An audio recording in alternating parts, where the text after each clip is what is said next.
რა უნდა გაითვალისწინოს აბიტურიენტმა, რომ შეასრულოს დავალება სწორად?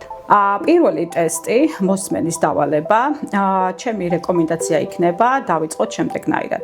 ზედმეტი თავდაჯერება შეიძლება აღმოჩნდეს დამღუპველი და ამიტომ მაქსიმალურად მოусმინეთ ის დანარჩენი დროც აუცილებლად. ხანდახან ეს 2 საათნახევარი დიდ დროდ გვეჩვენება, მაგრამ როდესაც გამოცდაზე შევდივართ, ეს დრო სწრაფად გარბის. შესაბამისად, არ გვაქვს არც ერთი წუთი დასაკარგი. ინტერესით წაიკითხეთ ტექსტი, არა შფოთვით, არამედ დაინტერესდით კი, მაგრამ რას წერენ ამდენს, აი ამ ჩვენს ტესტებში. 1 წუთის მეტი არ სჭირდება ამ ამბავს, რატომღაც ყველას ეზარება ხოლმე და ცდილობენ პირდაპირ ჩასვან სიტყვები. აღნიშნული სტრატეგია გვეხმარება იმაში, რომ კონტექსტი აღვიქვათ, გავიგოთ. მას სწორედ ამ მეხუთე ტასკში ფიქსირდებოდა შეცდომების უმეტესობა. რას ურჩევთ სტუდენტებს აი ამ მომენტში, აი რა გააკეთო? ყოფილა ისეთი შემთხვევები, როდესაც მეხუთე დავალება, ასე თქვათ, შედარებით ნაკლები მოსწრების მოსწავლეს უკეთესად დაუწერი ამხრიკებით. როგორც ვერაუვლით, უკვე ბოლო ტასკს, ეს არის ყველაზე რთული ნაწილი. ბევრისთვის თუმცა ჩემთვის ძალიან საყვარელი და მარტივი ნაწილი იყო, ეს არის ესეს წერა.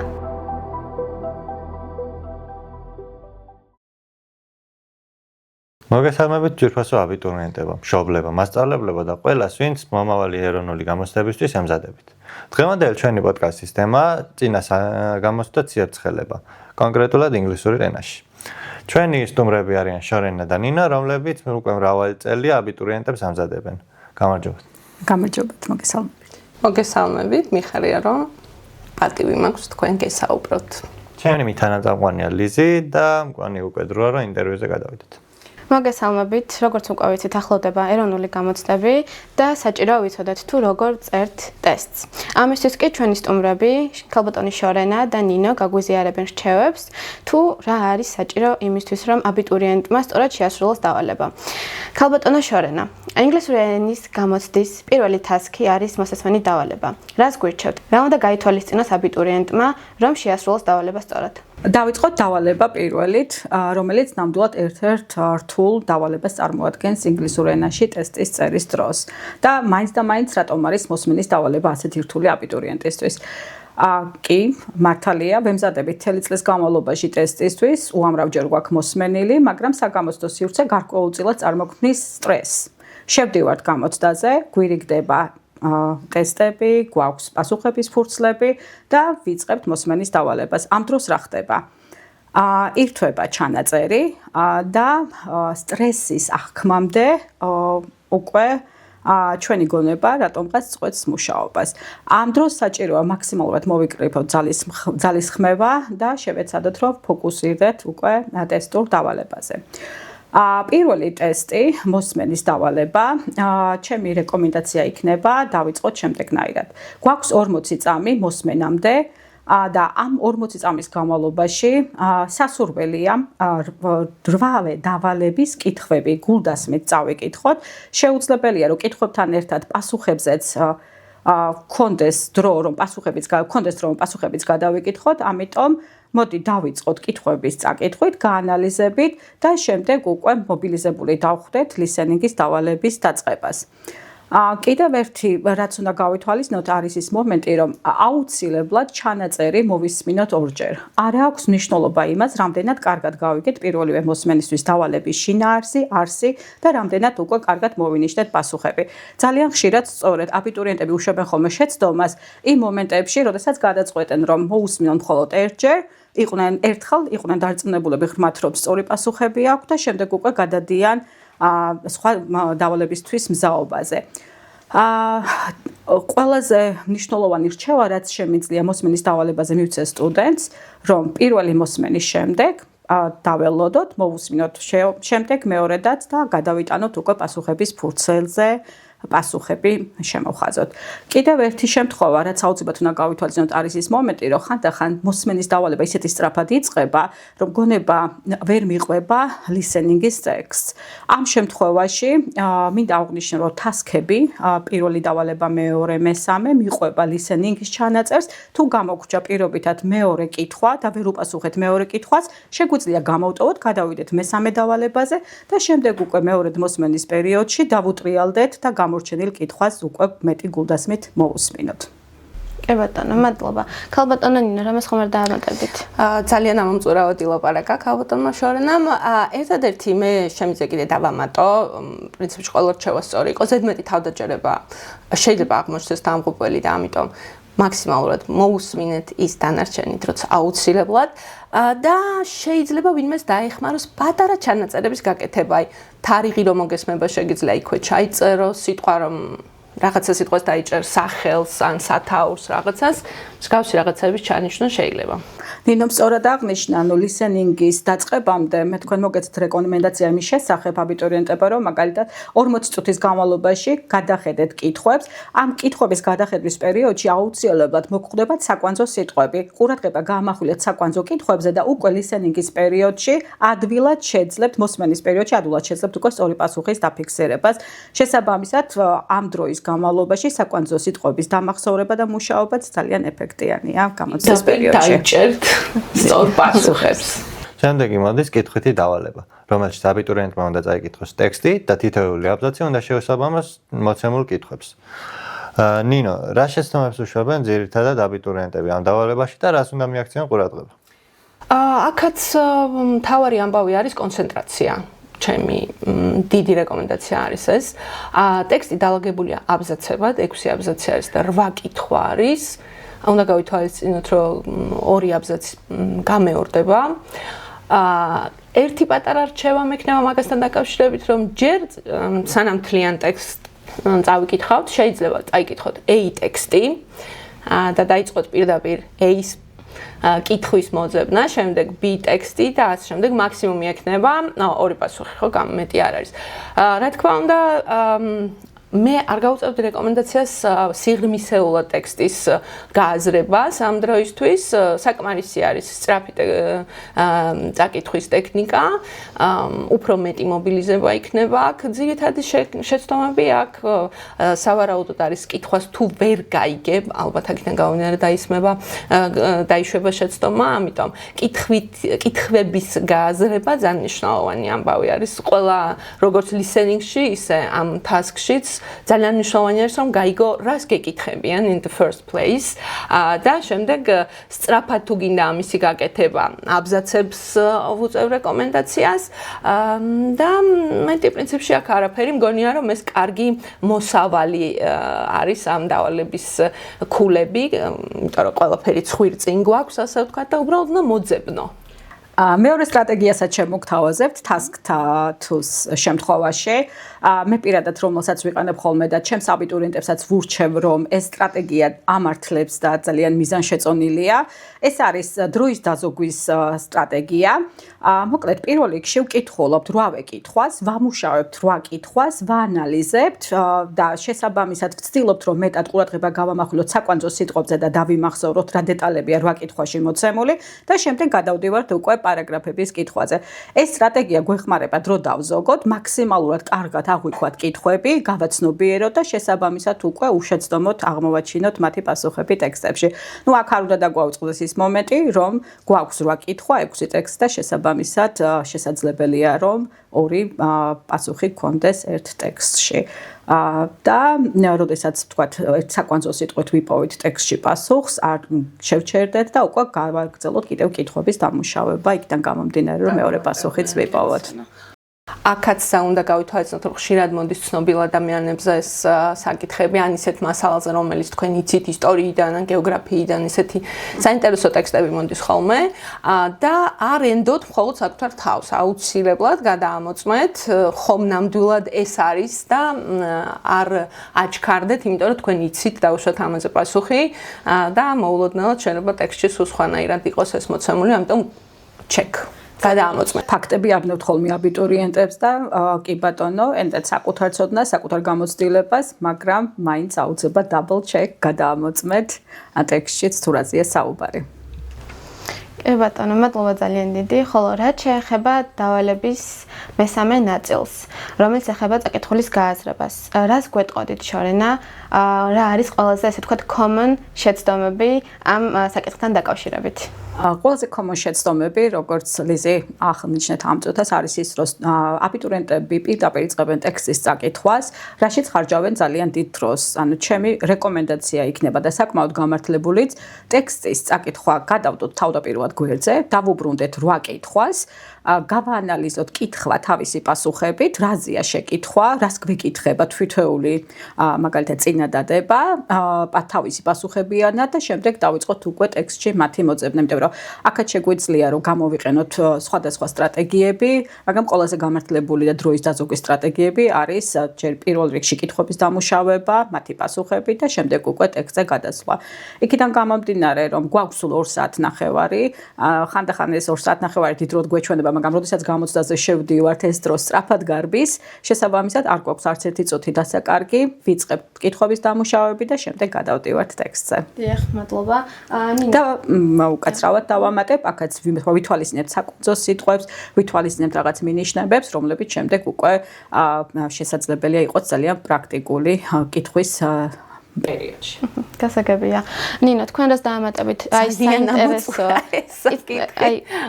საინტერესო არის, რა სიტყვით იმასთან დაკავშირებით, რომ როგორ აჯობებს აბიტურიენტი მიუდგეს ტექსტს ისე, რომ კარგად მოხდეს ტექსტის სრული გაანალიზება, ის სტრატეგიულ მიდგომას, რას შესთავაზებდით?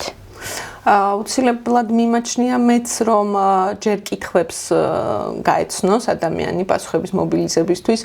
ტექსტის კარგად წაკითხვა, ანუ არ არის აუცილებელი რომ ჩაუღრმავდეს ყველა დეტალს, იმიტომ რომ ინგლისურს აქვს ძალიან დიდი სიტყვის მარაგი და ვერავინ ვერასდროს ვერ იქნება იმის გარანტორი, რომ ყველა სიტყვა ეცოდინება იმ ტექსტში, ეს არც უნდა იყოს პრობლემა და ამაზე არ უნდა დაისტრესოს ადამიანი.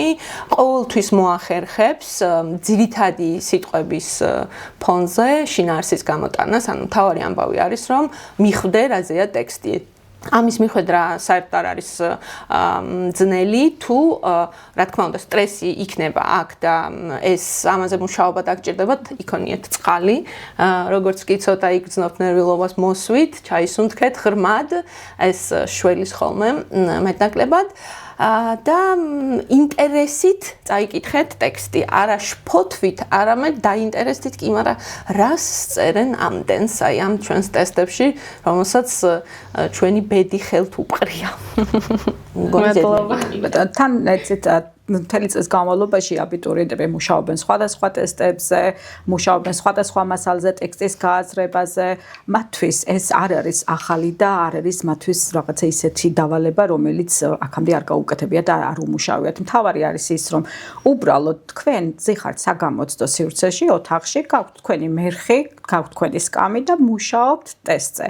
აქ არავინ ზედმეტად არ გაძლევთ შენიშვნას, რეკომენდაციას, ხართ მხოლოდ და მხოლოდ საკუთარი თავის იმედზე და ეს შფოთვა და ნერვიულობა გვერდით უნდა გადავდოთ, საკუთარი ძალები მოვსინჯოთ მაქსიმალურად და თქვენ საკუთარ თავს უთხრათ, რომ ეს თქვენ შეგიძლიათ, გააკეთოთ წარმატებით. საბამისად, just do it. ეროვნულის მეოთხე დავალებაა ჩასასმელი, სადაც აბიტურიენტმა მოცემული სიტყვები უნდა ჩასვას ტექსტში. რა მოხდება თუ რაიმე სიტყვა არის ის აბიტურიენტმა და უნდა ჩავთვალოთ თუ არა ეს ქულა დაკარგულად. ესე იგი, აქაც იგივე სტრატეგია გვაქვს, რაც წინა დავალებაში ყველა სიტყვა ყოველთვის არ გეცოდინება, ინგლისურმა იზრუნა თავის თავზე და ძალიან გაზარდა თავის სიტყვის მარაგი, არც ახლა ერიდება, ზრდის მუდმივად. ანუ მოკლედ ვიტყვი ახლა ამ task-ზე, რომ გვაქვს 14 სიტყვა და 12 გამოტოვებული ადგილი, ნიშნავს, რომ გაგვირთულეს ცხოვრება და 2-ით ზედმეტი სიტყვა არის. შესაძლებელია შეგინთ არ იცოდეთ რამდენიმე სიტყვაც კი. ახლა აქ რას ვაქცევთ ყურადღებას? აუცილებლად უნდა მიაქციოთ ყურადღება დაბოლოებებს. ასეთი გრამატიკის დავალება, ასე ცალსახად არ არის ინგლისურში მოცემული, მაგრამ ყველა მიცით, რომ გრამატიკა ძალიან მნიშვნელოვანი ამბავი არის ინგლისურისთვის. და თქვენ უნდა შეძლოთ პრეფიქსების, სუფიქსების დახმარებით ამოიცნოთ რა მეტყველების ნაწილი შეიძლება იყოს მოცემული სიტყვა, რომელიც შეიძლება არ იცოდეთ, მაგრამ იცოდეთ, რომ მაგალითად ის დაბოლოებულია სიტყვა able-ზე, სუფიქსი able-ით, რაც მიგანიშნებთ იმაზე, რომ ეს არის ეცართავი სახელი და მას სადამე არსებითის წინ შეიძლება მისი ჩასმა. აი ესეთი გამორიცხვის მეთოდი დაგეხმარებათ უცნობი სიტყვის სტრატეგიულად სწორ ადგილას განაწილებაზე, ეს იმ შემთხვევაში თუ არ გეცოდინებათ ეს სიტყვა. შეიძლება ისე მოხდეს, რომ იცოდეთ ყველა სიტყვა, მაგრამ თვითონ ტექსტში მოხდეს რაღაცა გარკვეული დაძაბულობა. აქაც მე როგორც ეს გამოცდის მრჩეველი ვამბობ, რომ ღელვა იქნება პირველი შემაფერხებელი. დანარჩენი როგორც კი ჩავღრმავდები ტექსტს და ვცდილობ შინაარსის ამოტანას, again, აქ არ არის აუცილებელი რომ იცოდეთ მართლა ყველა სიტყვა, თქვენ უნდა ამოიღოთ შინაარსი, რა იგულისხმება. ეს იმ შემთხვევაში, რა თქმა უნდა, თუ არ ვიცით ეს სიტყვა. ასე რომ ტრაგედია არ არის, შესაძლებელი არის ნამდვილად მაქსიმალური ქულების ამოღება. მიმაჩნია რომ შედარებით რთული დავალება არის უკვე ეს, იმიტომ რომ ძალიან ბევრ vocabulary-ზე არის დამოკიდებული, მაგრამ ძალიან doable არის, გაკეთებადი და ძალიან ვუწევ რეკომენდაციას პრეფიქსების და სუფიქსების დამუშავებას. იმიტომ რომ ინგლისურს აქვს გადასარევი ჩვევა, მას აქვს სიტყვების წყობა, მკაცრი, ზმნა თავის ადგილზე უნდა იყოს, არსებითის თავის ადგილზე, ზეცერთავიც და ეს დაგვეხმარება ძალიან გადანაწილებაში ჩვენთვის უცნობი სიტყვების. ბატონო, აქვე პატარა კომენტარს მეც გავაკეთებდი. მადლობა ნინო ამოწურავი პასუხისთვის. უბრალოდ შესაძლებელია 14 სიტყვიდან 1 და 2 სიტყვა არ ვიცოდოთ, ამან განწყობა არ გაგვიფუჭოს, სტრესში არ ჩაგვაგდოს. მოდი დავიწყოთ იქიდან, რაც ყველაზე კარგად ვიცით, რაც ყველაზე კარგად გამოგვდის და თუ პირობითად მოგრჩა ბოლოს უკვე 1 ან 2 ჩასასმელი გამოტოვებული ადგილი, შემდეგ უკვე შეიძლება გამორიცხვის მეთოდითაც კი მივიდეთ უკვე ლოგიკურ დასკვნამდე ამ თუ იმ ადგილას, რომელიც სიტყვა შეიძლება ჩასმალიყო. ანუ პირველი თავისუფალი უნდა ვიყოთ სტრესისგან, მართოთ საკუთარი თავი და ემოციები და შესაბამისად უკვე შეიძლება სხვადასხვა ხერხის გამოყენება ჩვენი წარმატების მისაღწევად. გამომჩა ძალიან მნიშვნელოვანი ამბავი, როდესაც სიტყვების ჩასმას იწყებთ, არ დაიწყოთ ეგრევე ჩასმა. ჩემი ძალიან დიდი რეკომენდაცია აქვს ამას. წაიკითხეთ ტექსტი. არა სიღრმისეულად, უბრალოდ თავიდან ბოლომდე გადაათვალიერეთ აუცილებლად. მე ესე ვურჩევ ხოლმე აბიტურიენტებს, ჯერ წაიკითხეთ სიტყვები, გაიგეთ აწონდაწონეთ, გონებაში გაიაზრეთ ეს ყველაფერი, შემდეგ დაიწყეთ ტექსტის წაკითხვა, მაგრამ არა ჩასმა. ჩადი ბოლომდე და მხოლოდ მე 1 წუთის მეტი არ სჭირდება ამ ამბავს, რატომღაც ყველას ეზარება ხოლმე და ცდილობენ პირდაპირ ჩასვან სიტყვები, შეიცადეთ, ჩაისუნთქეთ, გადახედეთ და მერე დაიწყეთ სიტყვების გადანაწილება. რაჭულად იმოქმედო, ნანო ნინო თქვენი რჩევა. კი, იცით როგორ ნინოს აღნიშნული სტრატეგია გვეხმარება იმაში, რომ კონტექსტი აღვიქვათ, გავიგოთ და ხანდახან შეიძლება უბრალოდ წარმოდგენა არ გქონდეს რა სიტყვაში მოიაზრო. კი ბატონო, ერთი სიტყვა ორგანად შეიძლება მოიაზრო, მაგრამ ხანდახან როცა წარმოდგენა არ გაქვს, რა შეიძლება ჩაჯდეს ამ თუ იმ გამოტოვებულ ადგილას, უბრალოდ ტექსტის ერთხელ გულდასმით გადაკითხვა გვაძლევს იმის საშუალებას, რომ უკვე ადვილად მივხვდეთ გამოტოვებული სიტყვა. კი ბატონო. იცით რა არის, რადგან უკვე შევეხეთ გრამატიკულ ნაწილს, აჯობებს რომ განვიხილოთ მეხუთე task-იც, რომელიც უკვე უშუალოდ გრამატიკულ ნაწილზე არის, მთელი ყურადღება მასზე არის გადატანილი და აი, როდესაც მე ვიყავი აბიტურიენტი, ახლა უკვე სტუდენტი ვარ, მაინტერესებს მეც და ჩემს მეგობრებსაც ძალიან ბევრჯერ გქონია ისეთი მომენტი, რომ როდესაც შეგვიდარებია ტესტები, გქონია ბევრი შეცდომა, ის სწორედ ამ მეხუთე task-ში ფიქსირდებოდა შეცდომების უმეტესობა. რას ურჩევდი სტუდენტებს აი ამ მომენტში, აი რა გააკეთონ ქალბატონო შორენა? მეხუთე დავალება თავდაპირველად მარტივად ეჩვენებათ ხოლმე აბიტურიენტებს, მაგრამ რატომ ეჩვენებათ მარტივად? ეჩვენებათ მარტივად, რომ გვაქვს სავარაუდო პასუხები და გონიათ, რომ A-ს აიჩევენ B-ს, C-ს თუ D-ს უფრო ადვილია, ვიდრე რაღაცა თვითონ მოიტანონ გარკვეული სიტყვა და ჩასვან ტექსტის ცარიელ ადგილას, ხო, ამოღებ სიტყვა, სადაც აკლიათ. ამ შემთხვევაში რას ვშვრებით?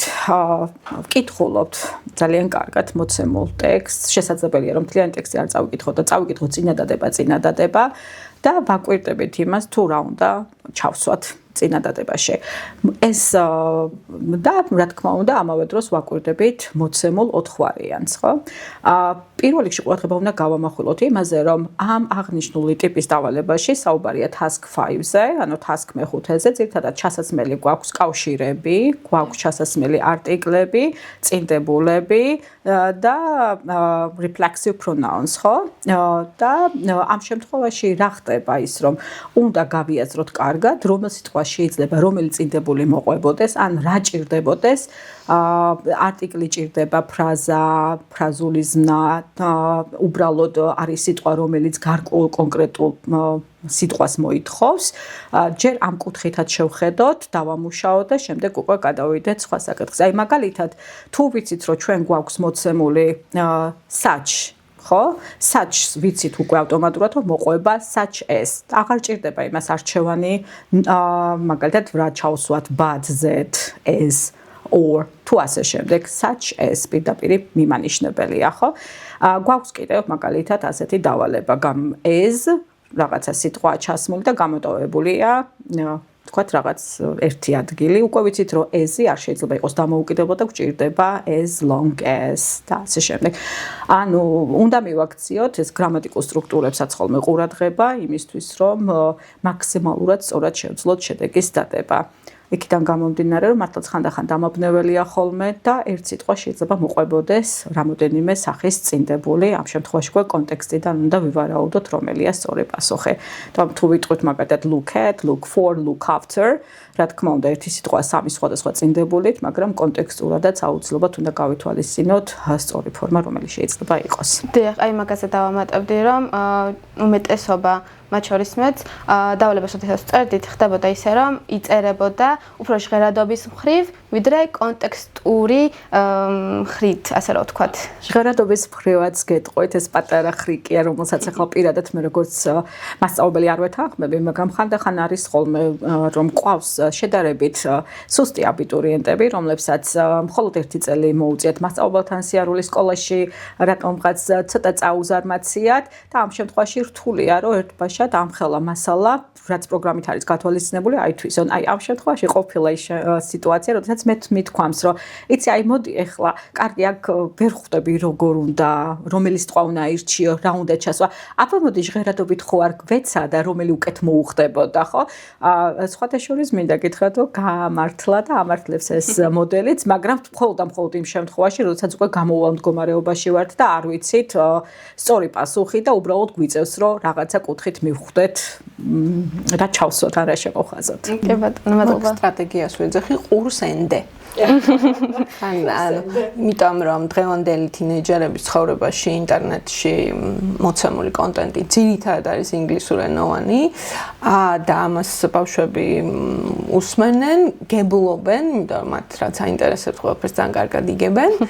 ამიტომ ეს ქვეცნობიერში ილექება, რა თქმა უნდა, და ეს ყურთან მიმართებაში აქტიურად მუშაობს, მეც ვეთანხმები, გამოვვალ მდგომარეობაში trust your ears. ყოფილა ისეთი შემთხვევები, როდესაც მე-5 დავალება, ასე ვთქვათ, შედარებით ნაკლები მოსწრების მოსწავლეს უკეთესად დაუწერი ამ ხრიკებით, თუნდაც ყურსენდე ხრიკებით, ვიდრე ისეთ სტუდენტს, რომელსაც ისეთ აბიტურიენტს, რომელიც წლების განმავლობაში ფუტკარევით შრომობდა, ნუ უფრო მეც ფიქრობენ ხოლმე, როგორც წესი, ვაიმე, ეს სწორია, ეს ესია, ეს ისია. ანუ ამ შემთხვევაშიც რა უნდა გავაკეთოთ, ის რომ წინადადება თავიდან ბოლომდე გულდასმით წავიკითხოთ და უკვე წინადადების კონტექსტი მოგცემს იმის საშუალებას, რომ სწორად ავარჩიოთ მოცემული. ხო, ეს overthinking-ი ცოტა თუ ატყობ რომ ორი ძალიან ახლო არის და არიცი რა გააკეთო, ცოტა ხანს დაანებე თავი, გადადი შემდეგ task-ებზე. შემდეგ მე ვეუბნები ხოლმე ასეთ დროს, რომ ვარიანტების გარეშე შენ თვითონ ივარაუდე რა შეიძლება აქ იყოს. ეს ხშირ შემთხვევაში ამართლებს, იმიტომ რომ ის მოცემული ვარიანტი სპეციალურად არის მანდ, რომ კარგად დაგაბნიოს. ამიტომ just trust your gut და მიენდე. იმიტომ აი რო დაიწყებ საერთოდ წაკითხვას, მეც მგონია რომ არ არის აუცილებელი რომ 4 ვარიანტიდან არჩიო, არამედ ვარიანტები დაუშვა გონებაში და მაგის მიხედვით მიხედვით მე უფრო გამარტივდება შერჩევაც და სტრესიც დაიკლებს ამ task-ის მე მიმართავდი მაგ სტრატეგიას, სანამ ვნახავდი სავარაუდო პასუხებს, გონებაში ვფიქრობდი, რომ ეს იქნება სწორი და ზუსტად ხვდებოდა ის პასუხი სავარაუდო ვარიანტებში. Double check ყოველთვის სჭირდება, triple, quadruple, ამ შემთხვევაში 4 პასუხი გვაქვს, მაგრამ მაინც მგონია, რომ ვინაიდან აუდირება გვაქვს საკმაოდ მაღალ დონეზე ინტერნეტის დახმარებით და სოციალური ქსელების დახმარებით, თანამედროვე ბავშვებისთვის ძალიან დამხმარე არის ეს სტრატეგია, თუმცა ეს არ გამორიცხავს ახლა რა თქმა უნდა ცოდნას, შეამოწმე, უბრალოდ შეამოწმე ყველა კურს ენდე, გამოვონ მდგომარეობა როცა გაქვს, თუ ხვდები რომ ვერ აკეთებ, არ დახარჯო ბევრი დრო ამ დავალებაზე, ცოტა ხანი გააჩერე, არავინ არ წაგვართმევს ამ ტესტს, ჩვენია. გადადი შემდეგ task-ზე, ამ დროს ამბობენ ხოლმე რამდენზე გადავიდე. გადადი. ჩაისუნთქე თუ ხვდები რომ ძალიან დაძაბული ხარ და ვერაფერ პასუხს ვერ გებულობ, სთხოვე გამოსtildeს რომ გაგიშოს ცოტა ხანი გარეთ, გადი საფირფარეშოში, შეისხი ცივი წყალი, ჩაისუნთქე ღრმად, დაიმშვიდე გონება და შემოსვლისას აუცილებლად იპოვი სწორ პასუხებს. I believe that. აუცილებლად გეთანხმებით ნინო. ეროვნულის ერთ-ერთი ყველაზე მარტივი დავალება დიალოგი. თუმცა ამ დავალებასაც აქვს თავისი სირთულეები. ხდება ხოლმე, რომ ერთ კითხვას რამდენიმე პასუხი შეესაბამება და როგორ უნდა მივხვდეთ, რომელია სწორი. როგორ უნდა მივხვდეთ და არაპოპულარული რჩევა, წავიკითხოთ ყველაფერი. ანუ დიალოგსაც ძალიან მნიშვნელოვანი არის, კითხვაზე მეტად მნიშვნელოვანია პასუხი. ანუ ისე არის შადებული ის ამოსარჩევი ვარიანტი, რომ დაგაბნიოს. ამიტომ შენ უნდა წაიკითხო აუცილებლად მაგის გაგრძელება, ორივე მთლიანად გადახედვას მე ყოველთვის ვემხრობი, მაინც, რომ კონტექსტი გაიგო, შინაარსი გამოიტანო, რას გთხოვენ და მე უფრო ადვილდება იმ ორი ძალიან ახლო პასუხის გარჩევა. წაიკითხე რა მოსდევს, არის თუ არა ერთმანეთთან კავშირში, ნამდვილად ამისი პასუხია თუ შეიძლება სხვა რაღაცასაც მოიაზრებს. ეს დამაბნეველი არის, ამიტომ როგორც ასეთი კი ითვლება ეს დავალება მარტივად, ოღონდ აქვს ის პრობლემა, რომ ერთი შეცდომა მიიყოლებს კიდევ რამდენიმეს და ამითი 6 სანუკვარი ქულიდან შეიძლება სულ 3 დაგვრჩეს და ეს არ იქნება კარგი ამბავი. ამიტომ არ აჩქარდეთ, უბრალოდ წაიკითხეთ, გაგრძელება. შეესაბამება ნამდვილად ყველაფერი ესე უნდა იყოს თუ რაღაცა ხელოვნურის შეგრძნება გრჩება. თუ დაგრჩა ესეთი შეგრძნება, that's not your answer და მოძებნე სხვა ოპშენი. ანუ აქ ერთს დავამატებდი, აუცილებლად უკვე პასუხები მზად გვაქვს, მოვძებნეთ უკვე დიალოგი, წავიკითხეთ, მოვძებნეთ უკვე სწორი პასუხები და აი ამ შემთხვევაში რას ვაკეთებ? მართალია ნინო აღნიშნა, რომ სანუკვარ ქულას ვკარგავთ ერთი შეცდომით შეიძლება მხოლოდ ერთი შეცდომა მხოლოდ ერთ ქულად შეიძლება არ დაგვიჭდეს და 2 და 3-იც კი მიიყოლოს. აქედან გამომდინარე, როდესაც უკვე პასუხები გაქვთ მზად, ფურცელზე გადატანამდე, პასუხისების ფურცელზე გადატანამდე, გონებაში წაიკითხეთ თქვენი დიალოგი, does it make sense? ჯდება ეს იმ კონტექსტში, რა კონტექსტშიც უნდა იყოს? თქვენ თავადვე მიხვდებით, ეს დიალოგი ამოვარდნილია თუ არა კონტექსტიდან და სწორად უპასუხეთ თუ არა კითხვებს. ანუ პასუხების დაფიქსირებამდე ჩემი რეკომენდაცია, რომ კიდევ ერთხელ გადავხედოთ დიალოგს და მაქსიმალურად შევეცადოთ, რომ სწორ კონტექსტში გავმართოთ. Role play role play საშუალება გამოცდაზე არ ექნებათ მაქსიმალურად ახლა დამკვირვებელთან მოახდინონ ეს მხოლოდ imagination-ში. Yeah. Inside voice-ები. ეგენი ყოველთვის სწორად გელაპარაკებიან. რა თქმა უნდა. ესაც კითხულობთ უკვე თუნდაც ესე გონებაში, ნამდვილად ხვდებით ის სწორად არის თუ არა გამართული, სწორად გვაქვს თუ არა წარმოდგენილი დიალოგი. კი ვამბობთ, რომ დრო გვაქვს ცოტა 2 საათნახევარი, მაგრამ სწორი სტრატეგიების გამოყენებით 2 საათნახევარი საკმაოდ დიდ დროც შეიძლება აღვიქვათ და შესაბამისად ამის საშუალება ნამდვილად გაქვთ. არ ჭირდება დიდი დრო, სულ 1 წუთი გჭირდებათ იმისთვის, რომ დიალოგი გონებაში წაიკითხოთ ისევ ერთხელ და შესაბამისად სწორად გასცეთ პასუხი და არ დაკარგოთ ეს მარტივი ქულა, რომელსაც ჩვენ მასწავლებლები ვეძახით ხოლმე, ეს დიალოგი ნამდვილად მარტივი ქულა, რომელიც რაღაც პატარ-პატარა ხრიკებს კი მალავს. ასე თქვა დამაბნეველად. კი, ნამდვილად გეთანხმებით. რადგან ლაშა მარტივი მხარე ახსენა და მარტივ მხარეზე ისაუბრა, გვერდს ვერაუვლით უკვე ბოლო tasks, ეს არის ყველაზე რთული ნაწილი. ნუ ბევრისთვის თუმცა ჩემთვის ძალიან საყვარელი და მარტივი ნაწილი იყო, ეს არის SS წერა, task 7. რა ხდება ამ მომენტში? წერთ SS. ნუ ეს ბუნებრივია, მაგრამ არსებობს სხვადასხვაგვარი დაბრკოლებები და ერთ-ერთი ყველაზე პოპულარული მათგანია brainstorming-ის მომენტი. ნინო, რას გვეტყოდით, როგორ გავუკლავდეთ ამ მომენტს, როდესაც სტუდენტებს თქვი, როგორ გავუკლავდეთ ამ მომენტს, როდესაც აბიტურიენტების უმეტესობას აწუხებს ან იდეების მozღოვება, ან პირიქით სიმწირეს განიცდიან? თემის ძირითადი სირთულე ჩემი აზრით არის ზუსტად ეგ, რომ იდეა მოიფიქრო, იცოდე რაზე ილაპარაკო, საკმაოდ რთულია და მართლაც ორი ვარიანტი არის, ან საერთოდ ვერ ხვდები რა უნდა თქვა, ან იმდენი რაღაცა choice-ი გაქვს, რომ არ იცი რომელი ამოარჩიო აქედან. სტრუქტურირება აუცილებლად შველის ამ ამბავს. შენ უნდა გქონდეს გააზრებული, რომ გჭირდება ორი არგუმენტი, ერთი კონტრარგუმენტი დაუშვათ, გააჩნია. მაგრამ თავარი ამბავი არის, რომ ნებისმიერ საკითხზე უნდა გქონდეს შენი კონკრეტული ხედვა. ნებისმიერი რაც გინდა არსებობდეს ამ ქვეყანაზე, უნდა იცოდე, კი თუ არა, შენ როგორ გგონია, ანუ მან სიტყვების რაოდენობაზე მეტად მგონია მნიშვნელოვანი ის აზრები, რომელიც უნდა აფრქვიო, ასე ვთქვათ. ეს არის პირადი ხედვები, რომელიც აუცილებლად უნდა გქონდეს. ნებისმიერ ადამიანს აქვს თავისი პოზიცია ყველაფერზე, ხო? თავისი ხედვა, ვაშლი გინდა თუ ატამი სიტყვაზე და რატო გინდა ვაშლი. უბრალოდ უნდა გასცე პასუხი რატომ. შენ თავს ეკითხები, ფიქრობ, ოკეი, აი ამას მეკითხებიან. ნუ თავარი ამბავია, რომ თემის სათაური გავიგოთ. ეს ძალიან მნიშვნელოვანი არის. ნომერი პირველი საფრთხე არის ეს, რომ თემის სათაური გავიგოთ სწორად. რას გვეკითხებიან, რა უნდა ჩვენგან. ამის შემდეგ იწყებ ფიქრს, რომ მე როგორ მგონია, ეხა ეს მართლა ასეა. შეიძლება თქვენი ხედვა იყოს დაუშვათ პოპულარული ხედვისგან განსხვავებული. მაგრამ ჯობია რომ ილაპარაკო ისე შენ სწორად მიგაჩნია, ვიდრე თავს მოხვეული რაღაც, რომელშიც ხელოვნურობა დაგეტყობა სავარაუდოდ და სათხაცას გამოვლინდება წერაში. პირველი შეიმუშავე შენი აზრი. როგორიც გინდა ის იყოს, რა გგონია შენ და მაგისი გამომყარებელი საკითხებზე ფიქრით. ნინო და ერთ ასე ვთქვათ რეკომენდაციასაც მივცემ აბიტურიენტებს, ანუ თქვენ ახსენეთ, რომ რა გგონიათ სწორი, შეგიძლიათ თავისუფლად ისაუბრო ამ საკითხთან დაკავშირებით. ხანდახან ხოლმე ხდება ისე, რომ სულ სხვა რაღაც არის ჩემი მოსაზრება, ჩემი იდეა, მაგრამ მეტი არგუმენტი მაქვს ხოლმე უფრო საპირისპირო თემასთან დაკავშირებით, ხო?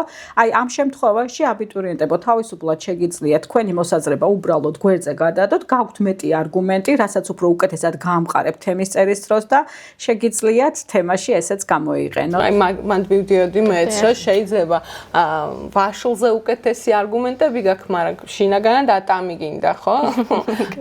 ვაშლი დაწერე, nobody's gonna check that. სადაც თავს უფრო კომფორტულად იგრძნობ, რომელი ოპციაც შენთვის უფრო მისაღებია, რომელზეც უფრო მეტი არგუმენტი გახსენდება, ამისთვის გაქვს ფურცელი, პასტა და ჩამოწერ ბულეტებად. კი, არა, რატომ კი, რატომ არა, რომელშიც უფრო თავს კომფორტულად იგრძნობ, იმას იღებ choice-ად. იცით რა მაინტერესებს, როდესაც სტაჟირებას გავდიოდი, მოსწავლეებს ბევრჯერ უთქვამთ, რომ აი არც ერთ მხარეს არ ვემხრობი, აი რა დავწერო. აი ამ შემთხვევაში რას გვირჩევთ? რა უნდა ქნათ? ეროვნულ გამოცდაზე, როდესაც წერთ opinion-ს, ამ შემთხვევაში უფრო მეტი ყურადღება ექცევა აბიტურიენტის პირად მოსაზრებას. შენ რას ფიქრობ და შენი აზროვნება, შენ როგორ აზროვნებ ამ საკითხთან დაკავშირებით. როგორ კრიტიკულად შეგიძლია გადმოსცე შენი პოზიცია ამ თუ იმ თემასთან დაკავშირებით. ძალიან ხშირად მოგვიწოდებენ ხოლმე და გვეუბნებიან, რომ სჯობს რომ ისაუბრო მეტი, გამოხატო პირადი ემოცია, პირადი შეხედულება, მოწმდება ძირითადად უფრო მეტად შენი კრიტიკული შეხედულებები და აზროვნება და უფრო ნაკლები ყურადღება ექცევა ხოლმე გრამატიკულ სისწორეს. ამ შემთხვევაში თავისუფლად გამოხატეთ თქვენი პოზიცია, თქვენი აზრი და თამამად დააფიქსირეთ თუნდაც ძალიან კრიტიკული შეხედულებები. და დავამატო აბზაცებთან დაკავშირებით ძალიან მნიშვნელოვანი ამბავი, რომ ინგლისურ ენას უყვარს ფორმალური წერის წესები, აბზაცებად წერა ძალიან მნიშვნელოვანია მათთვის, არ გადახვიდეთ აბზაციდან აბზაცზე, რას გულისხმობ. შესავალი აბზაცი გეუბნებათ, აქ ილაპარაკე მარტო იმას თუ რა არის, რაზეა თემა, რომ შენმა წამკითხველმა გაიგოს რა გინდა.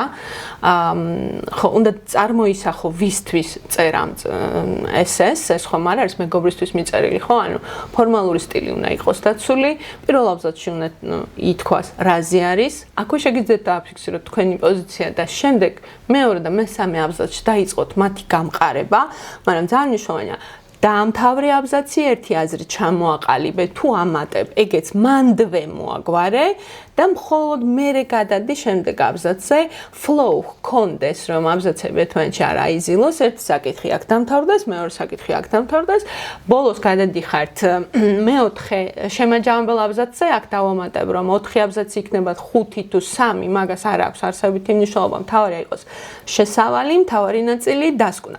დასკვნაში ძალიან იფრთხილეთ, რომ არ მოიტანოთ ისეთი არგუმენტი, რომელიც აქამდე არ ქონდათ ეს ესეში ნახსენები, ოკეი? ანუ მხოლოდ განიხილეთ ის საკითხები, რომელზეც უკვე ისაუბრეთ. ახალი რამე არ გაჩნდეს დასკვნაში, რომ აი ამდენი ფიქრე და ბოლოს ნახე, ახალი რაღაცა აღმოვაჩინე. ეს უნდა იყოს განხილული მანამდე. მოკლედ რო ვთქვათ, ანუ დასკვნა არის თქვენი ასე ვთქვა ძირითადი ნაწილის პირველი პარაგრაფი იქნება თუ მეორე პარაგრაფის შეჯამება, მაგრამ სხვა სიტყვებით. ეცადეთ, რომ იგივე სიტყვები არ გამოიყენოთ, აუცილებლად სინონიმებით ჩაანაცვლეთ, არ შემოგვაქვს როგორც სინომაღნიშნ ახალი აზრი, უბრალოდ შეცვლილი სიტყვებით, სინონიმებით მივდივართ დასკვნამდე. ასევე ძალიან კარგი არის, აქ უნდა გამოავლინოთ მთელი თქვენი ცოდნა იმ გრამატიკის, რაც გისწავლიათ ოდესმე, იმ ფრაზულიზმების, რომლებიც ყოველ მასში შემაჯამებელში გაქვთ ხოლმე.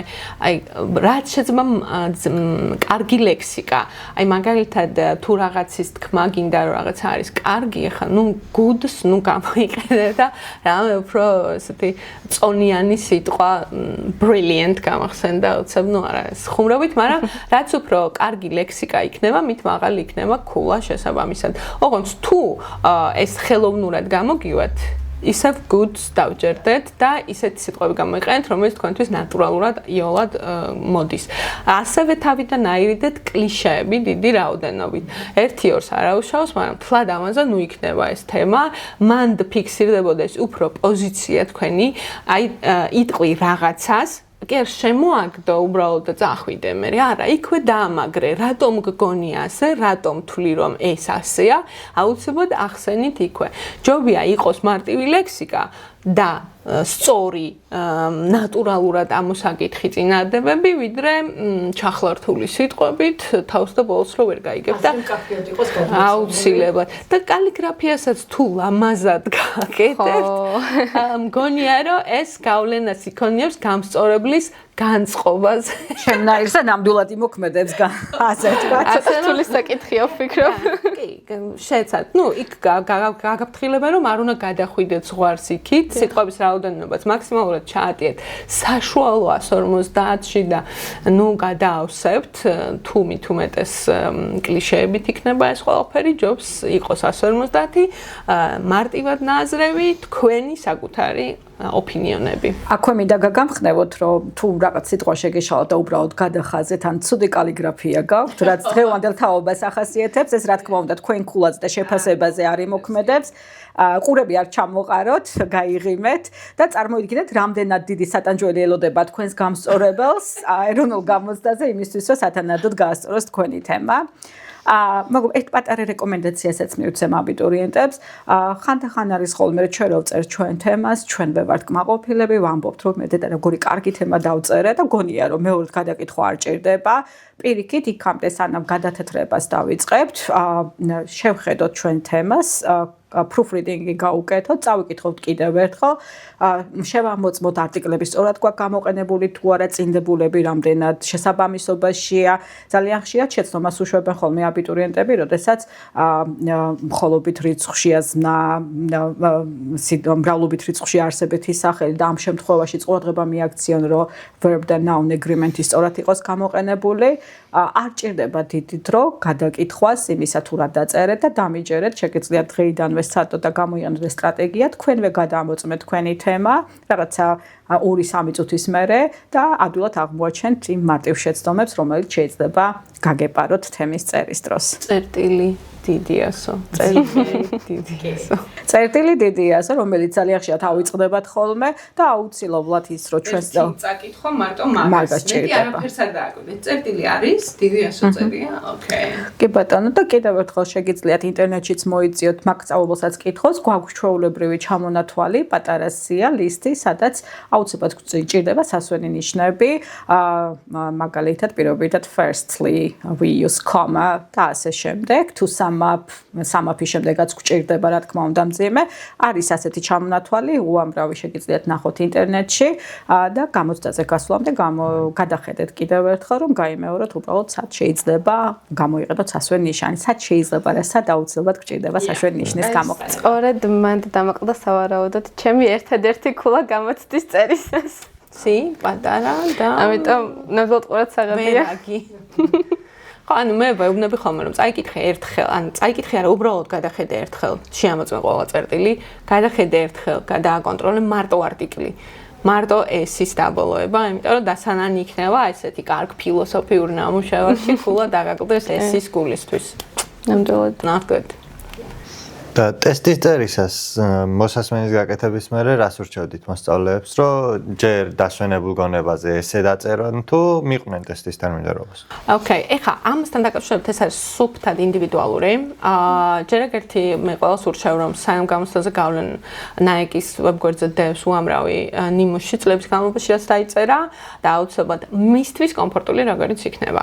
თუ ადამიანს აი კომფორტულება მსგავსი სტრატეგია, სულ ერთია ვინ რას დაწერს, ანუ რომელიც მას მიაჩნია სწორად რომელსაც მიჩვეული არის, იმიტომ რომ ეხა იქ არ ჩაატაროთ ექსპერიმენტი, მანამდე იცოდეთ რომელი გირჩევნიათ. მანდ მე არანაირ პრობლემას არ ვხედავ, რომელს გააკეთებს დიალოგს დაწერს, ესეს დაწერს, რომელი ურჩევნია თუ მოიტოვებს იმ ერთ სათს, რომელსაც მობილიზებას გაუკეთებს.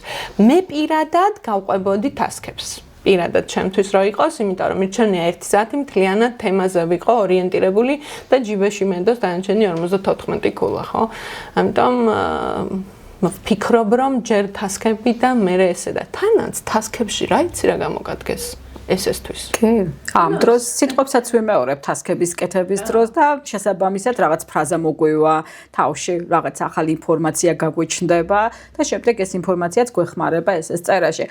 მაგრამ როგორც ჩემმა კოლეგამ აღნიშნა, რა თქმა უნდა ინდივიდუალურია, არის ხოლმე ისეთი შემთხვევა, როდესაც არის გამოცდაზე გვაქვს დავალებები, რომელსაც მხოლოდ სულ რამოდენიმე წუთი ჭირდება შესასრულებლად, პირობითად დავალება 3, 5, 6. ამ შემთხვევაში თავი უფრო კარგად რომ მიგრძნოთ, შეგიძლიათ მარტივად უცბად მოიშოროთ ეს უმარტივესი დავალებები და შემდეგ გადახვიდეთ უკვე რიდინგზე, რომელიც უფრო მეტ დროს მოითხოვს.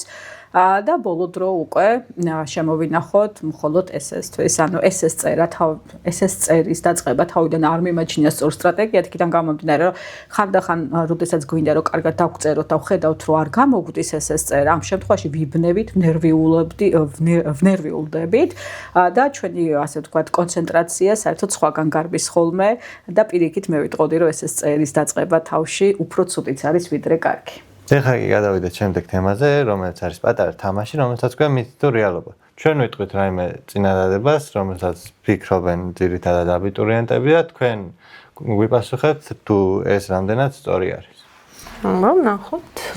ნახოთ. პირველი, რაც უფრო რთული სიტყვებია გამოყენებული ესეში, მით უფრო კარგად შეფასდება. მითია.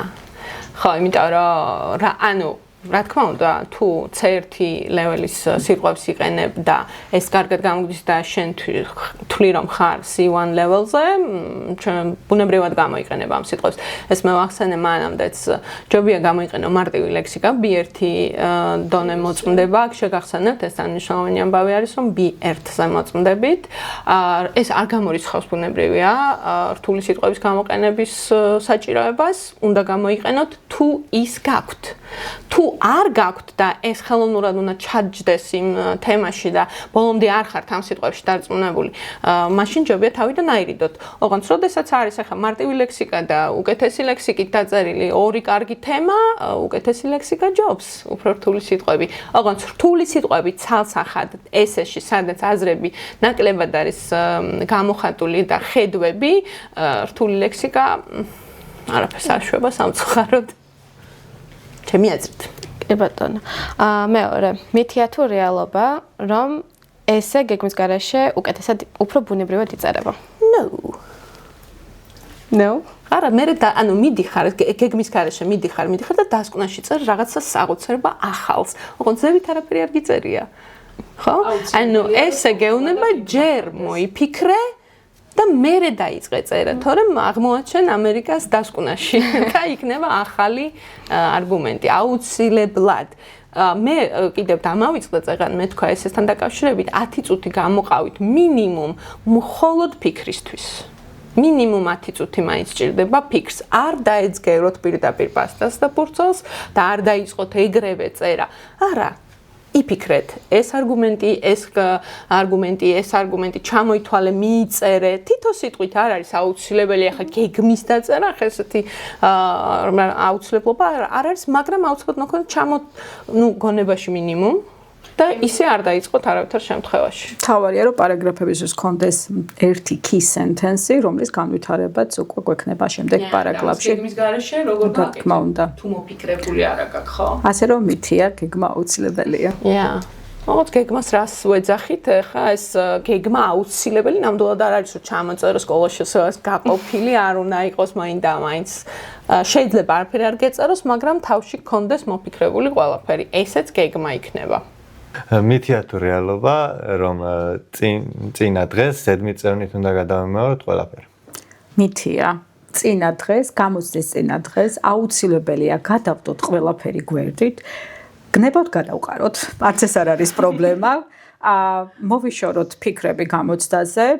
მე ჩემ აბიტურიენტებს ყოველთვის ურჩევ ხოლმე, რომ ეს დღე უნდა განიტვირთოთ მაქსიმალურად როგორც შეგიძლია, დაურეკეთ მეგობრებმა ერთმანეთს, გაისეირნეთ ბუნებაში, წადით საინტერესო ადგილას, უბრალოდ სასიამოვნო კაფეში დალიეთ ყავა და ეს დღე მიუძღვენით ემოციებისგან დაცლას სასიამოვნო გარემოში. ასე რომ წიგნები გვერდით. და ძილი. გამოიძინეთ, კარგად. მაგრამ არ ჩაგეძინოთ. გახსოვდეთ 8 საათზე უკვე გამოცდებზე უნდა იყოთ. და ბოლო მითია თუ რეალობა, რომ თუ ერთ კითხვას ვერ უპასუხებ, მთელი გამოცდა გაფუჭდება. მითია. იქ არის 54 კარგი მსუყე შეკითხვა. თითო ქულიანია, შესაბამისად ერთი თუ გამოგრჩა, ეს ტრაგედია ნამდვილად არ არის, მაგრამ double check, triple check, დრო მიმაჩნია ინგლისური გამოცდისთვის არის ძალიან მშვენიერი, კარგად ეტევა ეს ყველაფერი, ყველაფერს გადახედავ, ყველაფერს გადააკონტროლებ. თუ წარმოდგენა არ გაქვს რა პასუხი შეიძლება ჩაჯდეს რომელიღაც ადგილას, მიენდებეთ და აირჩიე ერთი პასუხი. ცარიელი ადგილი არასდროს არ დატოვოთ. ეს იმ შემთხვევაში თუ არიცი, რა უნდა ჩაწერო, არ გამოტოვოთ ცარიელი ადგილი. შევაჯამებ და ვიტყოდი რომ თუ ერთ კითხვაზე პასუხი ვერ გავეცეთ, ვაიმე ყველაფერი ფუჭდება, არაფერი ფუჭდება, ჩვენ არ გვაქვს არც ერთი დასაკარგი ქულა და თვითეული ქულის აღებისთვის მაქსიმალურად უნდა ვიბრძოლოთ. ის სტრატეგიები, რომელიც უკვე განვიხილეთ ჩემ კოლეგასთან ერთად, შემიძლია მოკლედ შევაჯამო და ვთქვა ის, რომ listening-ის მოსმენის დროს ყურადღება გავამახვილოთ აუცილებლად საკვანძო სიტყვებზე. პირველ მოსმენაზე მაინც არ ვიჩქაროთ და არ დავაფიქსიროთ პასუხები, დაველოდოთ მეორე მოსასმენს, მეორე მოსასმენი უფრო მეტ საშუალებას მოგცემს იმისა, რომ უკეთესად გავიგოთ ტექსტი აღვიქვათ და შესაბამისად ქულის დაკარგვის გარეშე ავიღოთ უკვე მაქსიმალური შეფასება მოსმენის დავალებაში. რაც შეეხება task-2-ს, აქაც დავამატებით და ვიტყოდი, რომ უფრო მეტი უმარტივესი დავალება არ არის საშუალო სირთულის, მაგრამ ზედმიწევნით გარკვეულად კარგად წაკითხული კითხვები მოგცემს იმის საშუალებას, რომ აქაც არ დავკარგოთ ქულა და უმაღლესი შეფასებით გავიდეთ. აღნიშნული შემიძლია ისევე გავიმეორო მესამე დავალებაზეც და დანარჩენ დავალებებზეც. დასაკარგი ქულა ნამდვილად არ გვაქვს, მობილიზება, ყურადღება და კონცენტრაცია არის ის ყველაფერი და ნერვიულობის, რა თქმა უნდა, გვერდზე გადადება არის ის ყველაფერი, რაც ნამდვილად აგვეხმარება ჩვენი გამოცდის წარმატების ჩაბარებაში.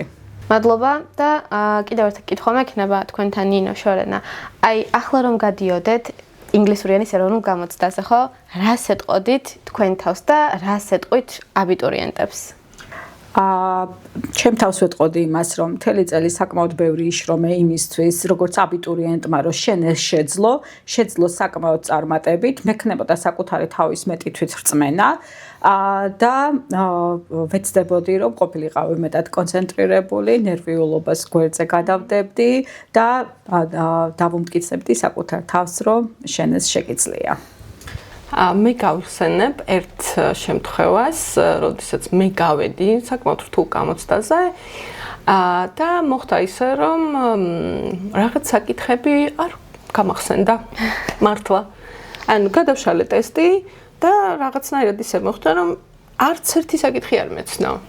ამან გამოიწვია შფოთვა. მაგიტო თქვი მეწეღანაც, კარგი რჩევა არის, განდი გარეთ, დალიე წყალი, ამოისუნთქე, ჩაისუნთქე, დაბრუნდი და შეუდექი შრომას.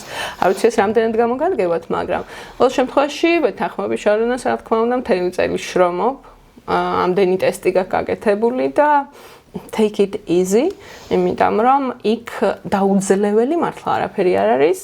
ამდენი ვარიანტები გაქვს დამუშავებული და რა უნდა მოვიდეს, რომ ვერ შეძლო. You can do it. და პირველი კიდევ და ყველაზე მნიშვნელოვანი, რასაც საკუთარ თავს ურჩევდი, როგორც აბიტურიენტს, ვეტყოდი, რომ ბოლო დღების განმავლობაში არავით არის გამეორება, არავით არის ზედმეტი სტრესი, შენ იცი ის უკვე, რაც აქამდე ისწავლე.